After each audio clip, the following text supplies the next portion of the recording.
آزادی کے بعد ملیشیا ایک نیا ملک تھا، مگر مسائل بے شمار تھے۔ غربت عام تھی، تعلیم محدود اور صنعتی ڈھانچہ تقریباً نہ ہونے کے برابر۔ ملک کی آبادی میں مختلف قومیتیں، ملے، چینی اور بھارتی، اکثر سیاسی و معاشی اختلافات کا شکار رہتی تھی۔ یہ وہ وقت تھا جب قوم کو ایک ایسے رہنما کی ضرورت تھی جو صرف سیاستدان نہیں بلکہ ایک ویژنری ہو، اور یہی وقت تھا جب تاریخ کے افق پر ایک نام ابھرا، doctor Mahathir Mohamad. Mahathir Mohamad 1925 میں پیدا ہوئے، ایک عام مگر تعلیم یافتہ گھرانے سے تعلق رکھتے تھے۔ انہوں نے میڈیکل کی تعلیم حاصل کی اور ایک ڈاکٹر بنے، لیکن ان کے دل میں ایک خواب تھا، ایسا خواب کہ ملیشیا کو ترقی یافتہ، خود مختار اور عالمی سطح پر باوقار ملک بنایا جائے۔ انہوں نے سیاست میں قدم رکھا اور اپنی صاحب گوئی، جرات اور نظریے کی بدولت عوام کا اعتماد حاصل کیا۔ جب وہ پہلی بار 1981 میں ملک کے وزیر اعظم بنے تو ملیشیا ایک ترقی پذیر ملک تھا۔ مہاتیر نے سب سے پہلے قوم کے اعتماد پر کام کیا۔ انہوں نے کہا تھا، ہم دوسروں پر انحصار نہیں کریں گے، ہم خود اپنی تقدیر کے مالک بنیں گے۔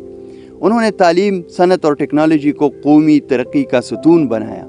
ملیشیا میں بڑی ملٹی نیشنل کمپنیوں کو سرمایہ کاری کی دعوت دی، مگر ساتھ ساتھ مقامی صنعتوں کو بھی فروغ دیا۔ اسی دور میں میڈ ان ملیشیا کا تصور پیدا ہوا۔ انہوں نے ملک کو زراعت پر انحصار سے نکال کر صنعتی معیشت میں تبدیل کیا۔ کاریں، الیکٹرانکس اور تیل و گیس کی صنعتوں نے معیشت کا نیا دور شروع کیا۔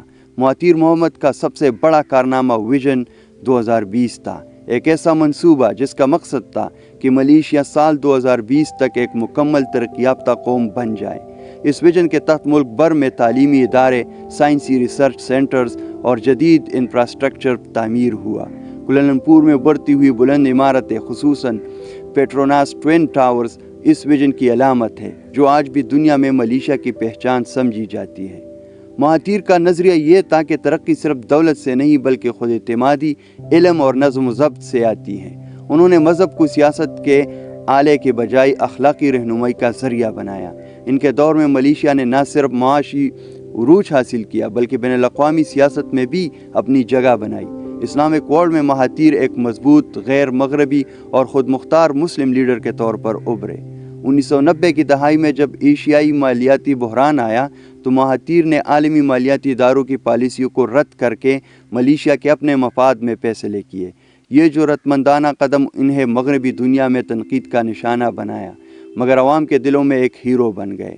وقت گزرتا گیا، وہ 2003 میں عہدے سے سبکدوش ہوئے، لیکن ملک کی ترقی کا سفر رکا نہیں۔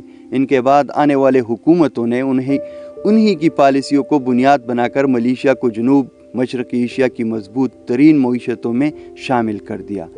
2018 میں جب وہ 92 سال کی عمر میں دوبارہ وزیر اعظم بنے تو دنیا حیران رہ گئی، کیونکہ یہ محض ایک سیاستدان کی واپسی نہیں تھی بلکہ ایک عہد کی یاد دہانی تھی۔ مہاتیر نے دوبارہ آ کر یہ ثابت کیا کہ قیادت عمر سے نہیں، عزم سے ناپی جاتی ہے۔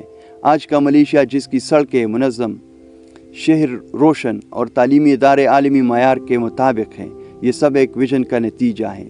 مہاتیر محمد نے ایک خواب دیکھا اور اسے حقیقت میں بدل دیا۔ آج کا ملیشیا ایک زندہ، مسکراتا اور دھڑکتا ہوا ملک ہے۔ یہاں کی سڑکوں پر چلتے لوگ وقت کی تیزی کے ساتھ دوڑتے ہیں، مگر ان کے چہروں پر سکون کی وہ روشنی ہے جو روایت سے آتی ہے۔ کوالالمپور کی فضا میں جدیدیت کی چمک ہے تو پینانگ اور ملکہ کی گلیوں میں تاریخ کی خوشبو۔ یہ ملک جدید عمارتوں، قدیم مندروں اور بلند مساجد، تینوں کو ایک ہی آسمان تلے جوڑتا ہے۔ ملیشیا کا جدید طرز زندگی اپنی مثال آپ ہے۔ یہاں کے لوگ جدید ٹیکنالوجی کے دلدادہ ہیں، لیکن اپنی ثقافت سے بھی جڑے ہوئے ہیں۔ لنکاوی کے نیلگو ساحل، کیمرون ہائی لینڈز کی سرسبز وادیاں اور بورنیو کے بارشوں سے بھیگے جنگلات، یہ سب ملیشیا کے قدرتی جواہرات ہیں۔ یہاں سمندر کی نیلاہٹ دل کو سکون دیتی ہے اور پہاڑوں کی خاموشی انسان کو اپنے اندر جھانکنے پر مجبور کر دیتی ہے۔ شاید اس لیے ہر سال لاکھوں سیاح یہاں آتے ہیں، صرف مناظر دیکھنے نہیں بلکہ یہ محسوس کرنے کہ ترقی اور سکون ساتھ ساتھ رہ سکتے ہیں۔ ملیشیا آج دنیا کو یہ پیغام دیتا ہے کہ ترقی کا مطلب مغرب کی تقلید نہیں بلکہ اپنی شناخت کے ساتھ آگے بڑھنا ہے۔ یہ ملک اس بات کی زندہ مثال ہے کہ جب ایک قوم اپنی ثقافت پر فخر کرے، اپنی رہنماؤں پر اعتماد کرے اور اپنی محنت سے خواب دیکھے تو کامیابی خود اس کے قدم چومتی ہے۔ رات کے اندھیروں میں جب پیٹروناس ٹاورز آسمان کو چھو رہے ہوتے ہیں تو لگتا ہے جیسے یہ عمارتیں نہیں ایک خواب کے ستون ہیں، وہ خواب جو کبھی مہاتیر محمد نے دیکھا تھا اور آج ہر ملیشیائی کے دل میں زندہ ہے۔ یہ ملک ہمیں یہ سکھاتا ہے کہ فطرت، عقیدہ اور جدیدیت ایک ساتھ چل سکتے ہیں، بس شرط یہ ہے کہ انسان اپنی جڑوں کو نہ بھولے۔ میں ہوں عدنان اور یہ تھی info@AD کی ایک اور کہانی، ایک سفر جس نے ہمیں دکھایا کہ وقت کے ساتھ دنیا بدلتی ہے، مگر جن قوموں کے دل میں شناخت زندہ ہو وہ کبھی مٹتی نہیں۔ ملیشیا ایک خواب جو حقیقت بن گیا۔